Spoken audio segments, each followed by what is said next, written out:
Well, hey, it's Simeon with you again, back with you in New Orleans, Louisiana. We're here for the Applied Precog RV Conference, which is using remote viewing to make predictions and so forth. And then there's the good old IRVA Conference, International Remote Viewing Association, which I've been going to, since before it was called IRVA in 1999, long ways back. I've learned a ton here, met great folks, and it's been a lot of fun.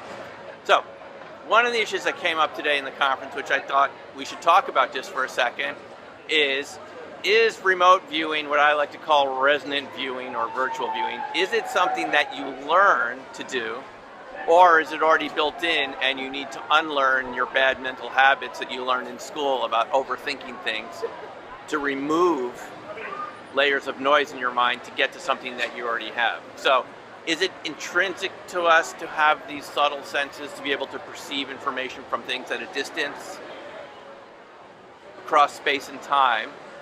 Or is this a skill that you need to work at to develop before you have the ability? What do you think? And as usual, you don't have to agree with me about this, but I think it's an interesting discussion because there's some people here who think you need to learn how to do remote viewing, you need to train for years and years and years to become good at it. Or is it something that's natural, that's built into us, that we need to just remove some of the noise and the conditioning of not paying attention to our intuition? This is St. Peter's. Well, I think some of the evidence comes from the fact that Aborigines already know how to do this, right? If you take the Aborigines in Australia, they could navigate the entire continent just using songs and their intuition.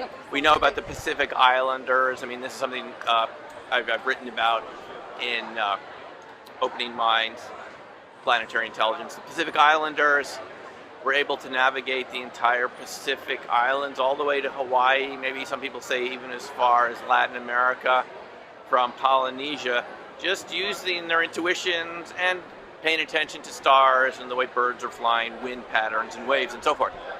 So, has this been something that we've actually had all along, but our Western educational training has trained us to be overly logical, overly analytical, basically to overthink things too much, because we know the RV process works by paying attention to our intuition, right? And feelings that we get about whatever we're viewing at the moment, whatever we're focused on. And don't you get intuitions every day about people you meet and places and situations, and you kind of sometimes make decisions about that? So I would argue more in line with what I would say the remote viewer Joe McMonagle has argued, that this is actually something that's built into us, and it's removing layers of socialization and educational conditioning rather than it being something that you need to learn how to do. It's more that you need to unlearn some of the what Joe McMonagle calls the bad mental habits, bad habits, whatever you want to call them. You know what it is. It's our tendency to overanalyze and overthink things. That is really what prevents us from viewing and paying attention to our intuitions. And if that's the case, then RV is not something that you need to learn how to do. You need to unlearn the linear thinking, and it's already there. It's just another way to look at it. Now, you do need some training to get some discipline to teach yourself to stop editing out your thoughts, to stop thinking through things so much. That's what prevents you from doing RV when you're doing a session. But nonetheless, I would say, and again, you don't have to agree with me, you could write me below what if you have another point of view on this, but that it's something that's built in, it's an innate ability, it's an innate sense that we have, intuitional sense to perceive things without using our physical senses, but we need to have some training to remove the noise. Anyway, that's my point of view. So anyway, I thought it's another issue that came up today. I was thinking about it, thought you'd enjoy a discussion about it. Hope you enjoyed that, and we'll talk to you soon. Take care, and bye.